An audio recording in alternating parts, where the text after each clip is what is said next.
Hello. Welcome to Rhea messed up her script and there's a lot of background noise and I'm still learning how to use a lav mic, so we're here in my studio with my fabulous microphone and a wall of text over here. It's like 1,000 words, but hi. Hello. Welcome to my messy studio. Yeah. So it's been 2 months since I finished my degree. In fact, it'll be here on Thursday, which I'm really excited. I finally get it in the mail. Yay, pandemic. Otherwise, I would probably try to take myself out to San Francisco and go do the things. Maybe. So, I wanted to talk a little bit about this Wheatworth gown that I'm working on, and I have some footage here for you guys to watch. And, I had questions when I first started working on this dress. I've been eyeballing it for about 2 years. Every costumer that I know has one Worth gown that just speaks to them so much, but I had questions. I had a lot of questions. First of all, who owned this gown? What ball did it go to? Like, those were my two burning questions. So when I got onto Google, I noticed that the dress itself was donated by a Mrs. Arthur Frederick Schumerhorn. And I was like, who is this? Because if you know your Worth gowns, you know that they're really, really expensive.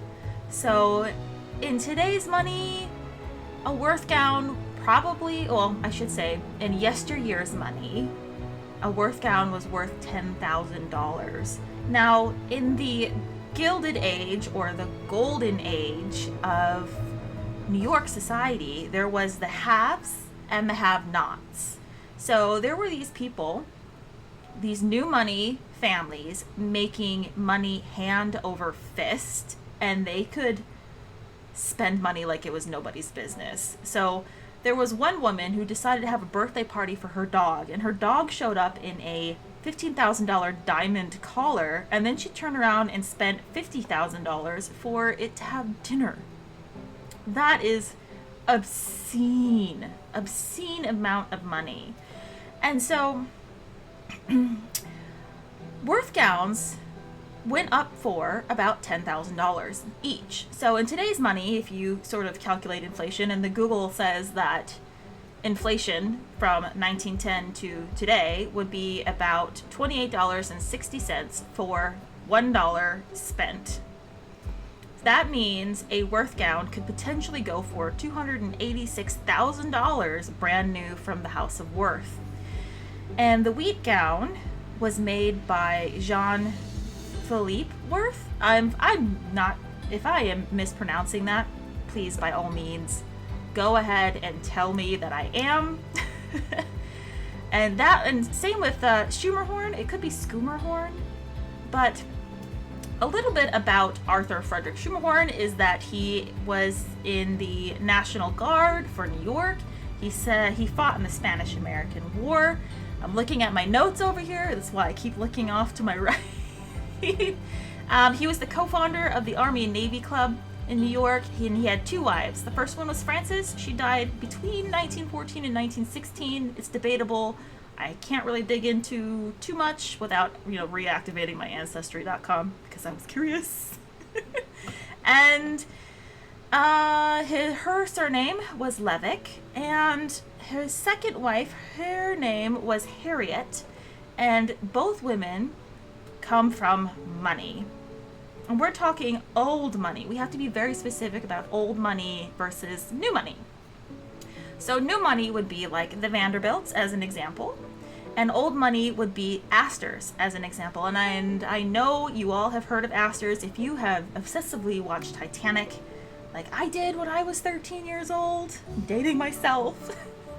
You will definitely know that the Astors, John Jacob Astor, perished away, in Titanic in 1914. So these dresses were amazing. Worth gowns in particular, because typically women would have to go buy all their fabric and all their trims, and then they would go visit their seamstresses and they would have these gowns made up. Worth gowns, actually, Charles Worth, the House of Worth, was the first person to actually put a label on their clothing. And everything was done in-house, which is fabulous, fabulous. So I got to looking and I was like, who is this Schumerhorn? Who are these people? Obviously they have to have money because they're buying Worth gowns. And so I did a little digging and I discovered who Arthur Frederick Schumerhorn was. But the connection to the Astors really kind of threw me because the Mrs. Astor, the one who basically barred New York between old money and new money, the haves and have-nots, she was a Schumerhorn. They're not brother and sister, but more likely first cousin or second cousin. So they have that connection of old money. And most of the old names came in from Dutch Holland or the Dutch aristocracy, which is amazing. But they're making money hands over fist. And there are a few different debatable, how do I say this? There are a few different things between the Vanderbilts and the Astors, basically old money versus new money, which what happened was, for the first incident, other than, Mrs. Astor fighting over the Mrs. Astor, she was the wife of a second son. Let's get that out there right now.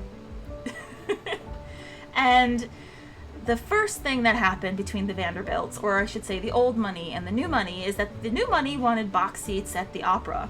Unfortunately, old money wasn't having it.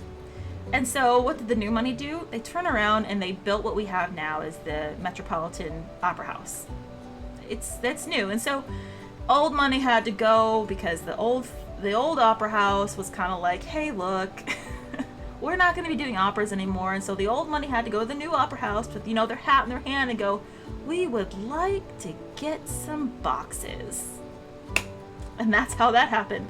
So you can thank the Metropolitan Opera House for being extremely, extremely gaudy because they were just throwing it out there. They're like, hey, money! So that's how it is.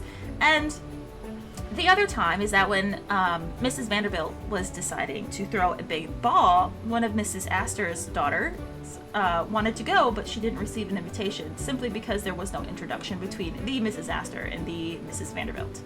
And so Mrs. Astor kind of had to swallow her pride because she was gatekeeping the echelon of old money versus new money pretty freaking hard.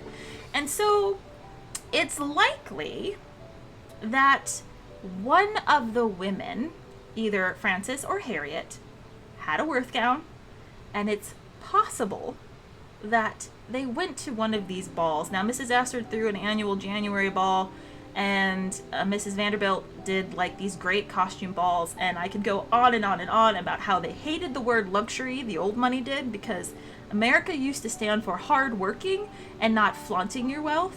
And then new money came along and we're like, hey, we're gonna make it rain everywhere.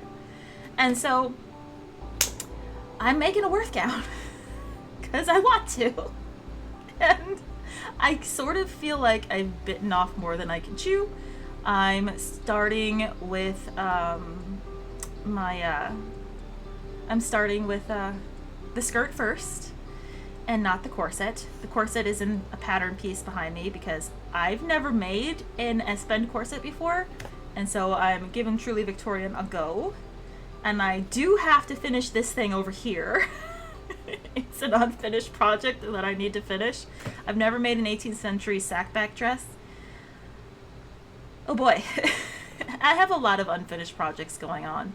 So let's get to it. Thanks for watching.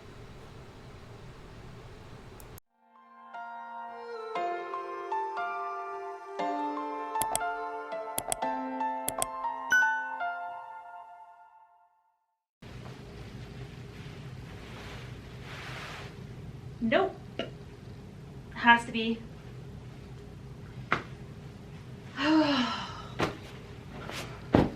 Why did I choose this project? So, hi. And I kind of understand that, you pull an all-nighter, this is what you look like. A freaking raccoon. a raccoon with a twitchy eye.